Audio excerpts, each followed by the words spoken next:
I know Alireza just rated us, so I don't know if it's necessarily right to read this article, but I'm going to. Thank you to EA Deslo for the 300 bits. Thank you to Alec TV for the raid with 37. Thank you to Gibber as well. Appreciate it. Open letter from the Tata Steel chess chief Arbiter. Okay. So someone was asking me something else. Yeah. Let's keep reading. All right, here we go with an article. Open letter from the Tata Steel chess chief Arbiter. Okay. The video footage does not tell the full story of the controversy around the Firouzja Wojtaszek game at the 2021 Tata Steel chess tournament, says the chief arbiter of the tournament, Pavel Votruba. In an open letter, the Czech arbiter explains his perspective. It was an unfortunate incident in an otherwise wonderful over-the-board tournament held during the pandemic and continuing 83 years of tradition in Vikonsay. A heated discussion unfolded during the final phase of the last round game between GM Alireza Firouzja and Radoslav Wojtaszek. While not far away from their table, the tiebreak between GM Anish Giri and GM Jordan Van Forest was about to start. All right, let's keep going. In the days that followed, the organizers and arbiters were strongly criticized, and the Tata Steel chess organizers issued a statement. Chess.com reported on the controversy in the article, which also gave a description of what happened. As it turns out, our version of the story was inaccurate regarding the moment when the arbiter interfered in the game. This only occurred later and off camera, and as a result, he did not forget to stop the clock, as was suggested. Okay. To correct the inaccuracy and as a way to provide more valuable information on the incident, chess.com publishes the following open letter by Chief Arbiter Votruba. All right, let's keep going. All right, here we go. I read the article about the controversy at the Tata Steel chess tournament. I would like you to reconsider some words and accusations. I also hope that my defense and the correct information can become part of the debate and will reach both VIPs and people in the chat. That's kind of a weird wording. The VIPs and people in the chat. I mean, isn't this an article on a chess site? The VIPs and people in chat. That's. I mean, I don't know. That's very strange wording for That's very strange wording for something that's supposed to be an open letter. That seems kind of. I mean, is it a translation or is it a shot at me? I don't know. Because I don't know. To me, I don't feel like you would say VIPs and people in chat. Why would you say people in chat? Does somebody have the does somebody have like an original version of this in the native language? Like that's the question. Is it in the native language or not? That's kind of what I'm wondering. I don't know. Has anybody read it? I think did he write it in English or did he write it in Polish or Czech rather? Because I'm not actually sure. I don't know. Anyway, all right. But I will say this: if you read on, the English is slightly off elsewhere as well. Okay, so probably it's just an English issue because it just seems people in the chat seems like a weird wording of it. Anyway, let's keep going. Everybody makes mistakes for sure, and my intention is not to blame anybody, but to defend not only myself or the other arbiters in Vikonsay, but also other arbiters in the world who are, in such cases, only a toy in the hand of journalists and people in the chat. Okay, again, people in the chat seems kind of odd. People in the chat. I mean, again, it's probably just an English thing. I'm probably imagining things because English is obviously not his first language. So I think people in the chat, it's probably just a bad wording is my guess. Or it's not a bad wording. Oh, it's not a bad wording according to Chess Bay. Okay, so it's not. Oh, so he's basically okay, so he's and people in the chat, so he actually is like going after me, which is kind of interesting, honestly. For them it is the only theme. It is the only theme, a giant blast clickbait for the article, streams, etc. Well, these people were not even at the venue, or even sometimes do not have a clue at all. Okay. Yeah, let's keep going. I would like to start emphasizing that there were exceptional, very non-standard conditions with this COVID. The whole situation had 3 levels: sportive, hygienic, and arbiters. The controversy only dealt with the last level. However, as you can imagine, with 13 rounds, a quarantine, the special conditions, 7 COVID tests, 5 in Vikonsay, the arbiters who had to disinfect the boards, pieces, tables, and chairs every round before the game started, wearing face masks for 6 to 7 hours, and make sure the players wore their mask when it was needed. So let's keep going. First of all, there was an earlier moment during the 5th round when Firouzja was involved in a situation in his game with Van Forest. This was all recorded on video, so I only provide a small explanation. It was Firouzja who claimed he was disturbed by the noise coming from the ceiling of a small room up on the balcony and asked me for help. He was disturbed by a noise coming from the ceiling of a small room up on the balcony. Okay.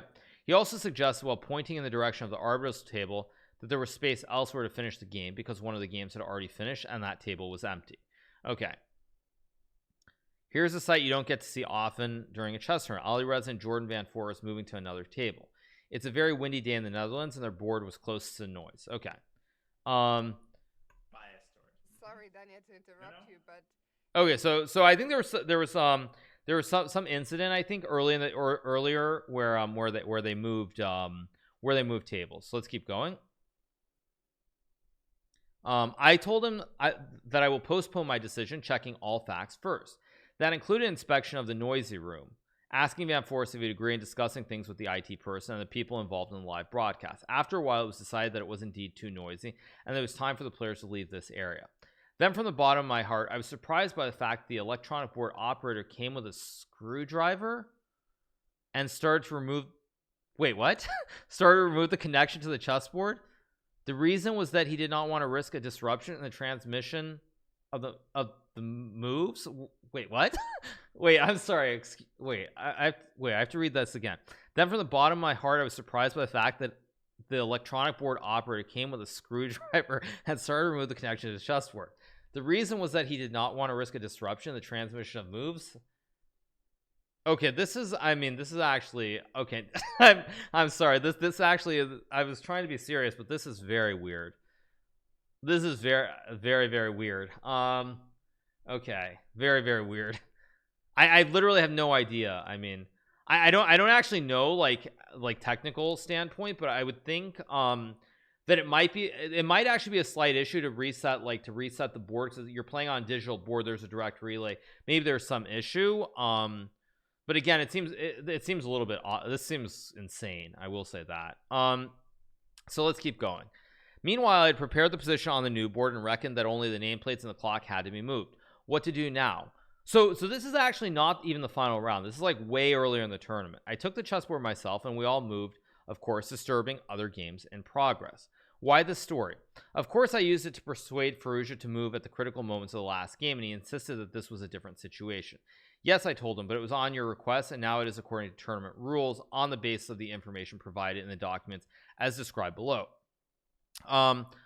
Okay, on a side note, for such situations, we have earplugs available on our desk, but they were never asked for. Okay, not sure, not oh, that has to do with round 5. Okay, now please let's start with the information. Documents that Firouzja had at his disposal in advance and in various forms. Number 1, the contract with players.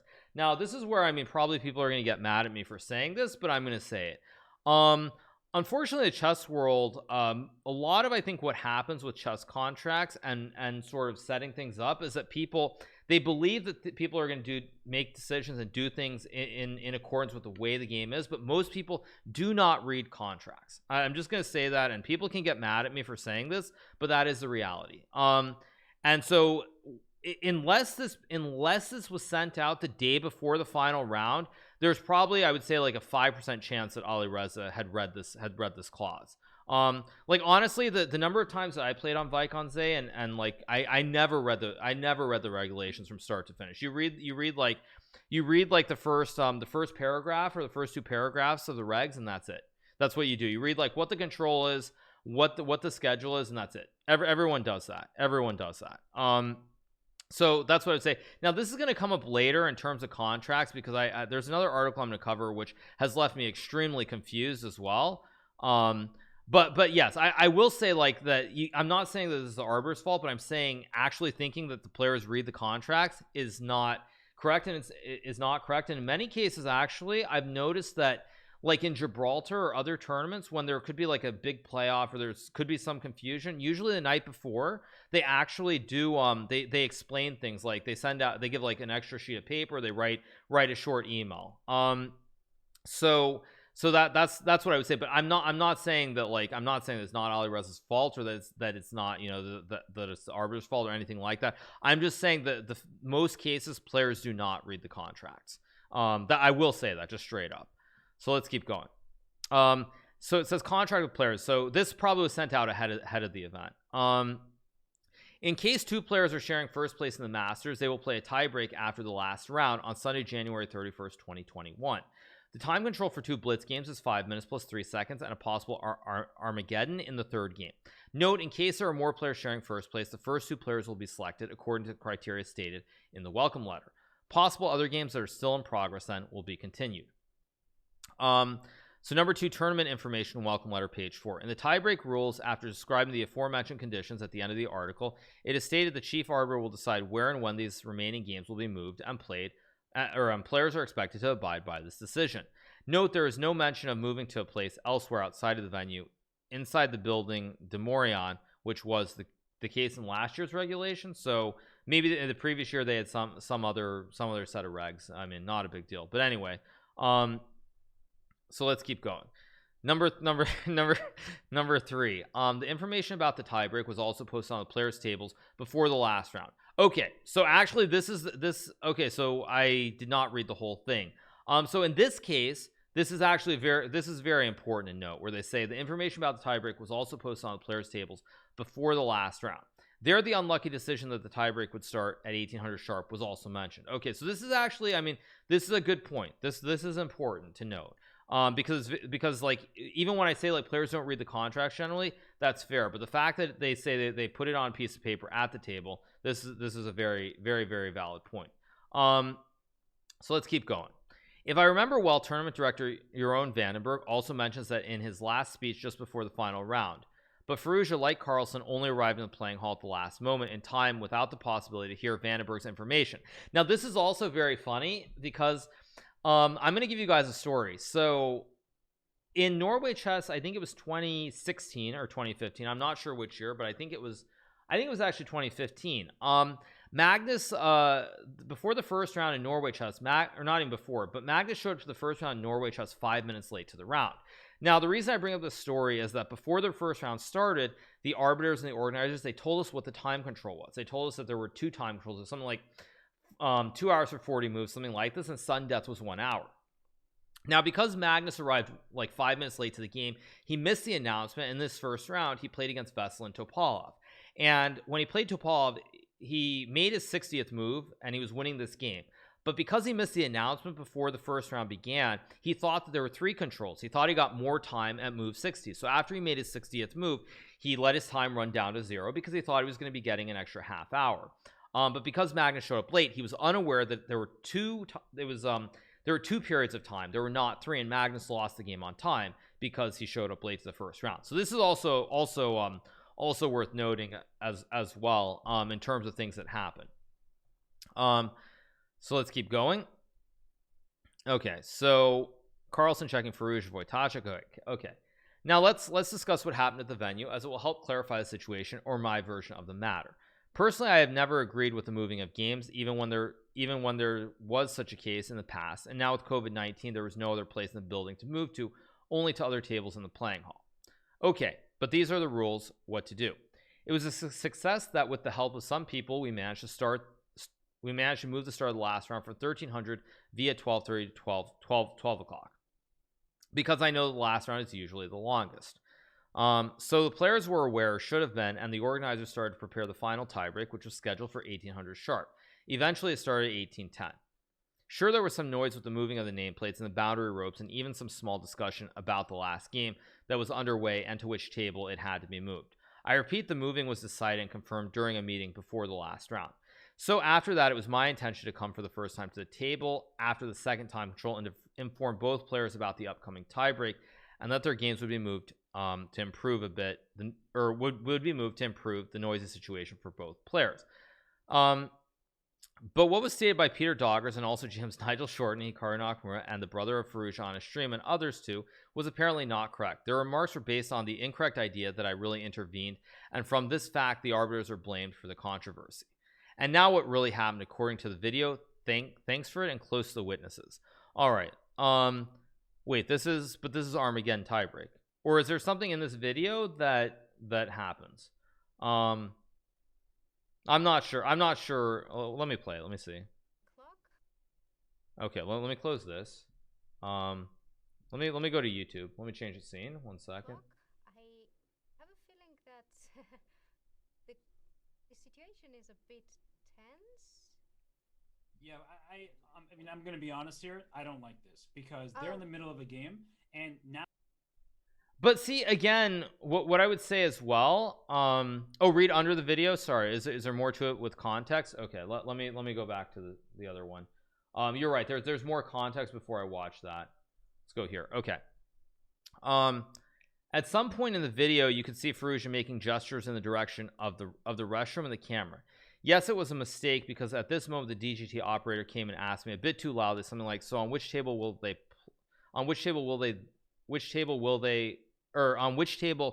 then play?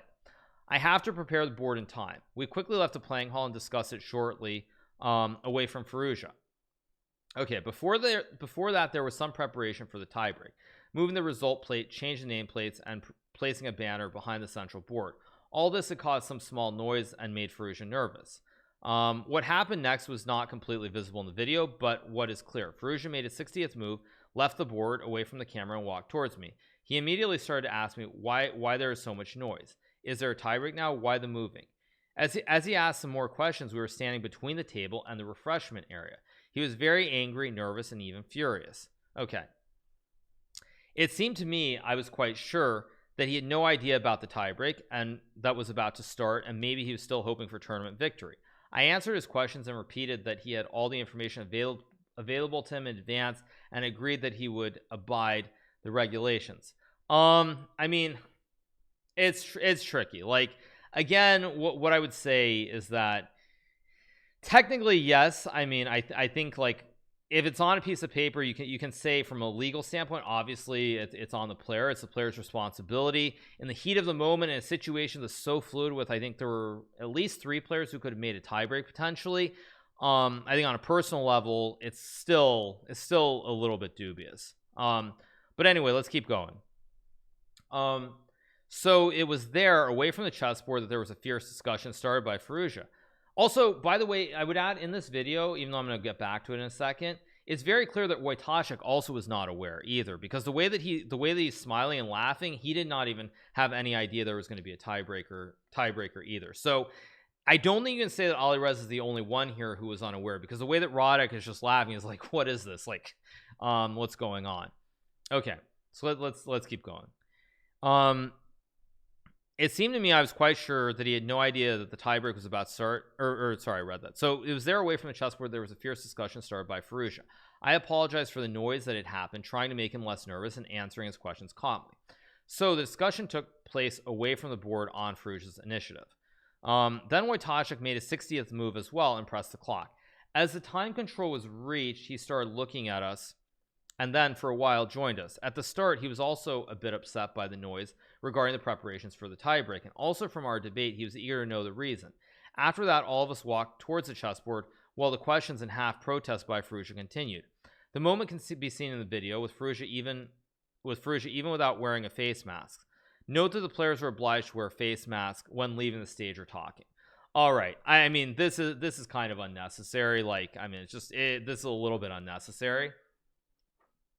That just feels like a little bit like taking a pot shot. I'm just gonna say it because it's taking a pot shot, taking a dig at the end of the remarks. So it's really unnecessary to be petty like this. This just doesn't need to be said. But let's go back to the video. Wait, sorry, I have it on the other tab. Let's go back here. Now, if Alireza learns that he's not playing in the tiebreak, so if I'm not to, like, if I'm supposed to understand this, what they're saying is that this whole thing, they're doing this after they've already had a big discussion. Like, they already had a discussion away from the board, and then there's more discussion or something. So I don't know. that is distracting. It feels terrible. Yeah. And so you're changing the psychology of the moment here. Yeah. But anyway, let's get back to the article. I don't know if there's something specific. But let's go back to the article. Okay. Let me scroll down. Okay. Then Wojtaszek made a 60 move as well and pressed the clock. As the time control was reached, he started looking at us. Or wait, I finished this part. This makes it clear that I did not interfere in the game, as Doggers wrote in his article and others have stated as well. Some of them also quoted paragraphs from the laws of chess. This is, of course, now this is the Arbiter taking a shot at a certain British grandmaster. Some of them also quoted some paragraphs from the laws of chess that were not exactly relevant to the situation. The following rules should have been mentioned. 12.6. The Arbiter shall refrain from informing a player that his opponent has completed a move, or that the player has not pressed his clock. I did not intervene. I had to refrain from informing a player that his opponent had completed his moves, and I decided that in this case there was no reason for an interruption, and therefore I did not stop the clock. It was Firouzja's business. He was aware that it was his move and that his clock was running when he was asking some of his questions repeatedly, this time also in Wojtaszek's very short presence, perhaps hoping for his kind help. All right. After a while, Firouzja realized that his clock was running and stopped it himself. Because it happened in my presence, I did not want to add more oil to the fire. I agreed I did not have to. Wait a second. So the Arbiter is saying that he stopped the clock after a few seconds. I mean, I don't know. Anyway, after a few moments, the game could continue as the players finally sat down at the table. I informed them what will follow, that I will come to them and tell them when the tiebreak starts and that they will need to move, and I apologize once again for the noise and allowed Firouzja to restart the clock even a bit later than necessary, but you'll understand. Yeah, I mean, this is just weird to me. I feel like to me it seems like what they should have done is they should have just been like, okay, we're just gonna stop the game, you both can go. I mean, you can't leave obviously, but just go chill, go stand on one end of the room for like 5 minutes, just relax, blow off some steam, and then come back to the board once it's all set up. That seems like a better solution than saying, well, yeah, just resume, but at some point you have to move, which is the way that I understand this. But I could be wrong, but that's the way I understand it. He's basically saying that, like, he told them that they're gonna have to move at some point, but only once it's all set up. But again, I don't know. I think this is in English. I haven't seen anybody tell me that it's written in a different language. It could have been, but I think it was written in English. But again, you also have to remember the Arbiter's first language is not English, because there are some grammatical errors here. So the Arbiter is not doing this in his first language. So there could be some things that get lost in translation. All right, so after a short while, I came back to the board, and this time I did intervene with both players at the board. I stopped the clock and informed them briefly that there would be no moving. Wait a second. What? Wait, that there would be no moving? This was an actual ad hoc decision based on a discussion we had earlier, and also taking into account the technical issues that I remembered from the 5th round. I apologized, told them that the tiebreak would start very shortly, and we started the clock again. This intervention lasted about 10 seconds only, was according to the specific tournament rules signed by all players in their contract. What? Okay, I don't even understand this. It sounds like there was a decision made by the organizers that they weren't going to move them, and then I don't understand. They intervened to tell them there's going to be no moving, and then 10 seconds later. Wait, what? This must be lost in translation. This must be lost in translation, because this makes no sense. This makes no sense at all. So in this situation, I acted according to specific regulations because there was no reason to intervene. Yeah, there's something's lost in translation here, because this doesn't make sense. Because the reason to intervene, and they were informed about it in advance, informed both players that the tiebreak will start at 18:10 and that there will be no moving. What I decided ad hoc myself according to the tournament information welcome letter everyone received. In such a situation, any moving would be nonsense, as you can imagine. Okay, I mean, something's just lost in translation here. Note, if I am right, this intervention is neither seen in the video nor mentioned in the article by Doggers, but I'm trying to be as objective as possible to clarify the situation as a whole. It is important to mention here that the whole controversy and debate on social networks was therefore only about the first moments that I spoke to the players. So he's saying they didn't move. I'm so confused now. I had other duties then to perform, the drawing of lots and to arbitrate the tiebreak, so my assistant arbiter continued following the Firouzja Wojtaszek game. Later during the tiebreak, I noticed that Firouzja had even ripped a score sheet. After the game finished, luckily there was Wojtaszek's signed score sheet. To summarize, maybe some mistakes, noise happened, but the biggest one is, as we all know now, the unlucky decision to arrange a tiebreak at this particular time. I'm really confused. Are they saying they didn't? Are they saying they didn't move? I'm so confused. Like this, this literally makes no sense. Is it translated, you guys? Is there actually a translation? Is this was written in English, right? I mean, was this written in Czech or some other language originally or not? Because like if this was, I mean, I don't know like what I should say, but anyway. Okay, so he said they should move and then he changed his mind. Okay. To summarize, maybe some mistake noise happened but the biggest one was, we all know now, the unlucky decision to arrange a tiebreaker at this particular time. You could say that this was an amateur mistake, but this is easy to say.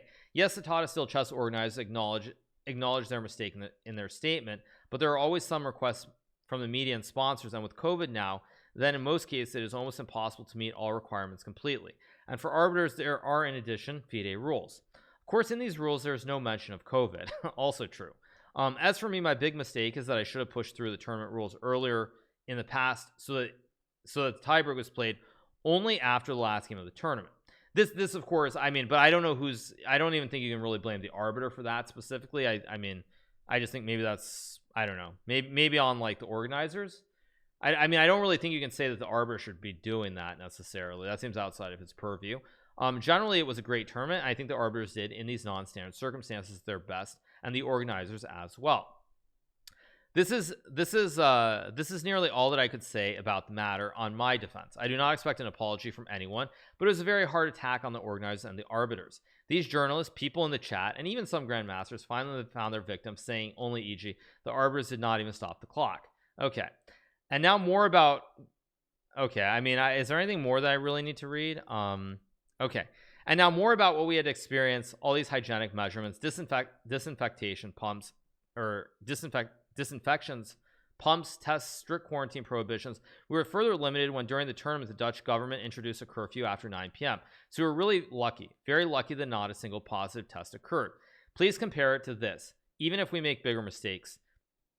And I want to appreciate all players who participated, especially the 3 reserves. After 3 withdrawals, it was really courageous to play this over-the-board tournament in these unique circumstances. Also, thanks for showing fair play during the whole tournament. Extra thanks to both Dutch players who did so well, and congratulations to the winner too. Okay, I can also appreciate Firouzja himself. He was in Vicon Zay January 13th till February 1st, nearly 3 weeks. It is a long period in such COVID and quarantine it is a long period in such times with COVID and quarantine conditions, and he was the youngest one. I even understand to some extent his attitude and behavior experience at the end of the last game, but there were here the tournament rules which were stated in these documents, and so no discussion about it at this moment was in place. But on the other hand, he never blamed arbiters here or that his time was running, as far as I know. Maybe he properly estimated his own apparently a bit exaggerated reactions without any punishment. I hope that the next Tata Steel Chess tournament will continue in 2022 and even better conditions without COVID. Yeah, well, I mean, it's Firouzja's fault, but we forgive him. Yeah, I mean, I think it's just a situation where it's messy. It's messy, and I actually think this whole article, like the paragraphs earlier, if anything, like make it worse, because the first part they basically talk about how the regulations, you have to do this and you have to do that, and then it's like on the decision they make the right decision, but the whole first part of the article they're literally saying they're literally saying that you have to abide by the rules. So I mean, it's just a big mess. But that being said, I mean, I do understand. So they didn't move after all, asked Firouzja. Yeah, I mean, I think it's like, yeah, it's messy, but at the end of the day, I don't think it has any adverse effect on Alireza's career, but I do think that, like, you know, he would have broken in the top 10 had he won. But yeah. Anyway, yeah, I think there are things you could say on both sides, but I do think at the end of the day, not finding some way to start later, to me, it just, I don't know, it seems common sense. But I do understand the fact that, like, if you send out a contract, everybody's supposed to read the contract, and that's what it's supposed to be. So speaking of contracts and similar stuff, I'm going to move on to another article now.